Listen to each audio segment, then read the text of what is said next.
Today we're going to learn about Moses and the 10 plagues. But first, let's sing a song. I think you'll probably know this one.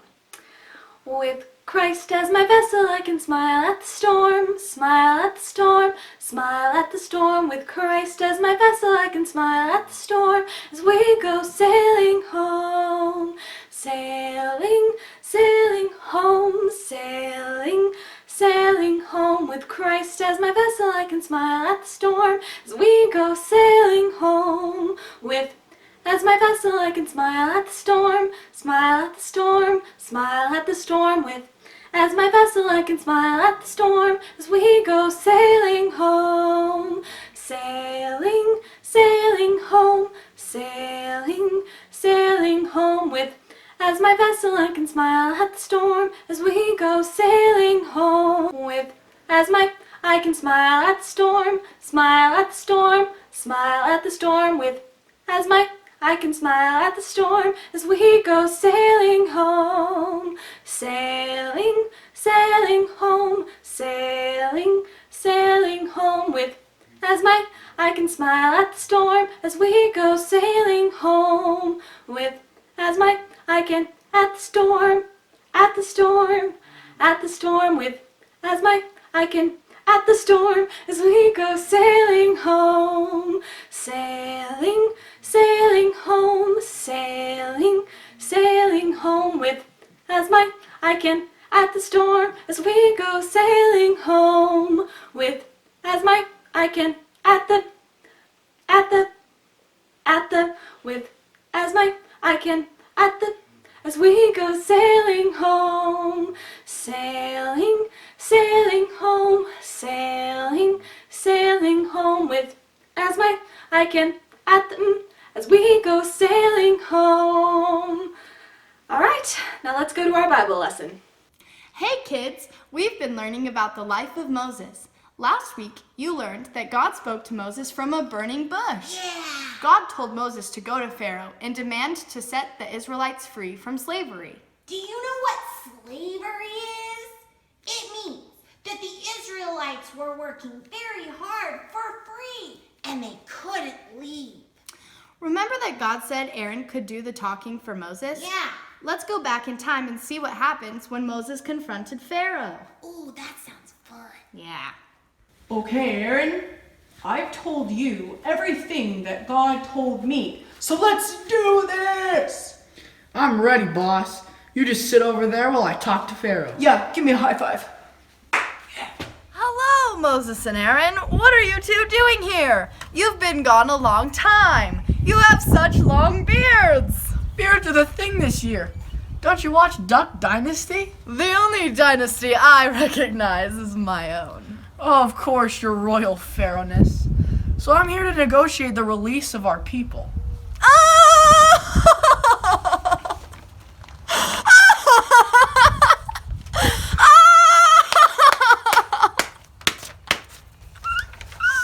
So that's a no. I am the most powerful military ruler of the age. Why would I let my best workers go free? I need them to build my dynasty, my pyramids, my tombs. I will not let them go free. What if I told you that Yahweh sent me? You mean the God of the Israelites? Their God is weak and cannot compare to the gods of Egypt. Who is God that I should obey him?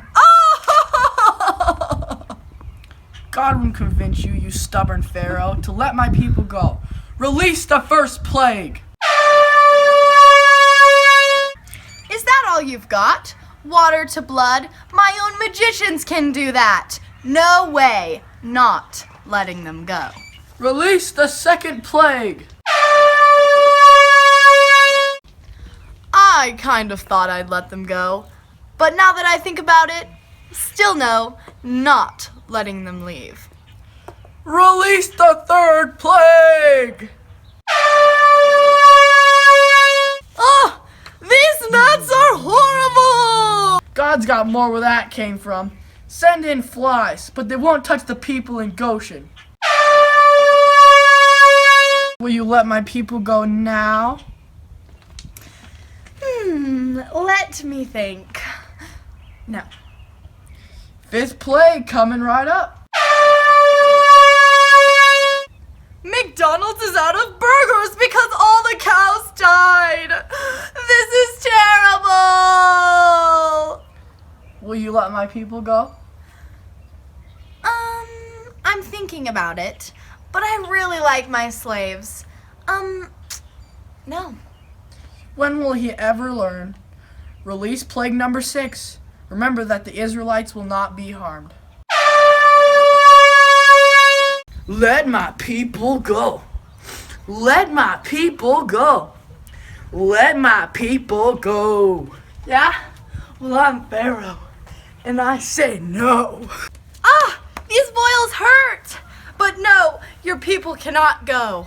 7th plague. Some of my animals didn't die because I have a big barn. The Israelites cannot go. You asked for it. The 8th plague will be terrible. All of my crops are dead, and all of the outside animals are dead too. This is very bad. Maybe I should let them go. Let my people go.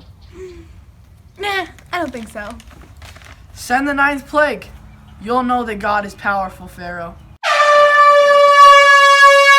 Now comes the saddest plague of all.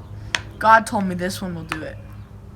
All the firstborn will die tonight, but not the people who follow God's commands. Pharaoh will let the people go after this terrible plague. It is a very sad one. My son is dead! Your people can go! Hey guys, we're free! Let's go to the Red Sea before he changes his mind!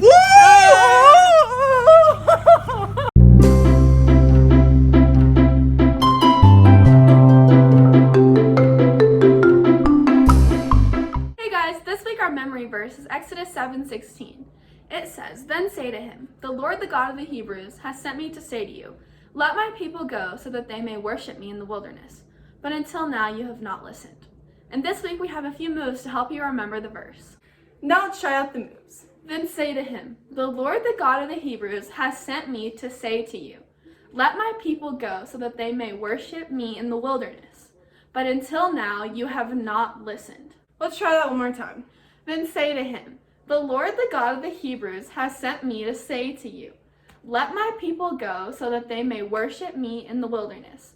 But until now, you have not listened. We hope those moves helped you memorize the verse.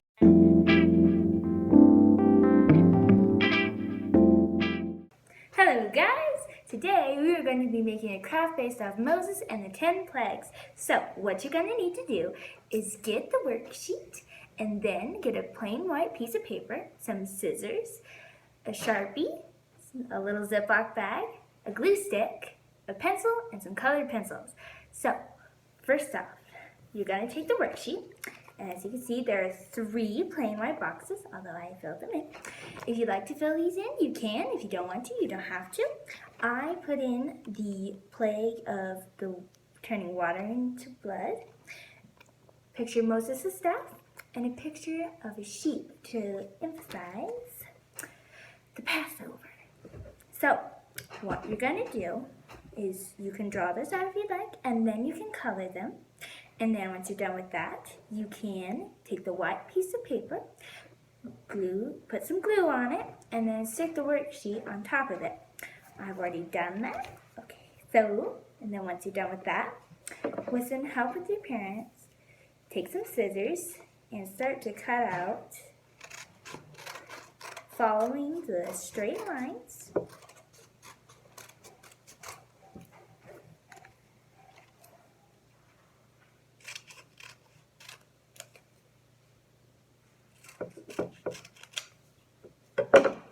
So they're all like this. Alright, then once you're done with all of that, take your little Ziploc bag and put all of your cards into the bag and seal it up. Then, using the Sharpie, don't forget to write your name.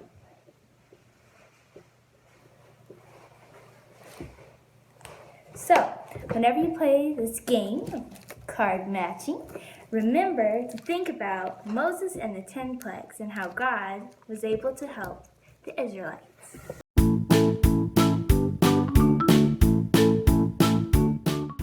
Let's memorize the plagues.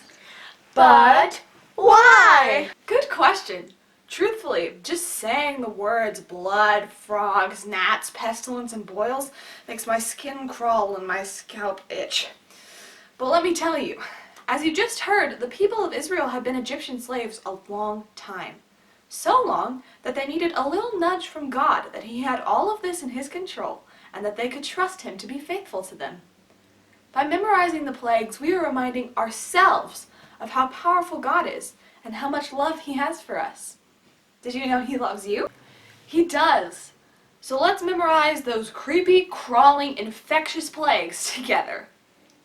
In order to remember all 10 plagues, we are going to use all 10 fingers. Number 1, water to blood. God turned the Nile River to blood, which killed all the fish. Number 2, frogs. God made frogs come out of the river and climb up on the Egyptians and into their beds and in their ovens. Number 3, gnats. God made all the dust of the land become gnats. Number 4, flies. God sent swarms of flies into Egypt and they even covered the ground, but not to the Israelites. Number 5, livestock. God sent a disease to all the Egyptian livestock, goats, cows, sheep, but not the Israelites' livestock. Number 6, boils. Ugh. God made terrible sores rise up on the skin of all the Egyptians. Number 7, hail. The Lord sent thunder, and hail fell on every man and beast, and fire darted to the ground. Number 8, locusts. God sent locusts, they're like grasshoppers, all over. There were so many that people couldn't even see the ground. Number 9, darkness. God sent a thick darkness over the land of Egypt. They could feel the darkness. And number 10, the death of the firstborn. The last plague was that God killed all of the firstborn sons of Egypt.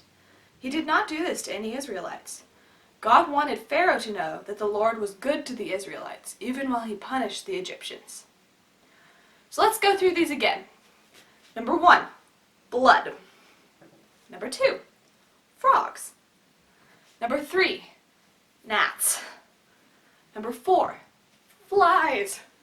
Number 5, the death of the livestock. Number 6, boils. Number 7, hail. Number 8, locusts. Number 9, darkness. And number 10, the death of the firstborn. Now that we know the plagues, let's see if we can remember them. Have your parents print off this fun matching sheet. You will match the number of the plague to the picture of the plague. The first one is done for you. Remember, God loves you. Bye! Let's sing The Foolish Man and the Wise Man. The foolish man built his house upon the sand. The foolish man built his house upon the sand. The foolish man built his house upon the sand, and the rains came a-tumbling down. Oh, the rains came down as the floods came up. The rains came down as the floods came up. The rains came down as the floods came up, and the foolish man's house went splat. The wise man built his house upon the rock. The wise man built his house upon the rock. The wise man built his house upon the rock, and the rains came a-tumbling down. Oh, the rains came down as the floods came up. The rains came down as the floods came up. The rains came down as the floods came up, and the wise man's house stood firm. Now we will bow our heads in prayer. Dear God, we thank you for this day. We thank you for all the wonderful things you've done for us today. We thank you for letting us learn about Moses and your teachings in the Bible. We ask you to keep us safe, and we thank you for letting us have a way to talk to each other. We ask you to be with all the people who have the virus, and to help the doctors and nurses and people taking care of us. We ask you to be with all the people who have lost people from the virus. We ask these things in your Son's name. Amen.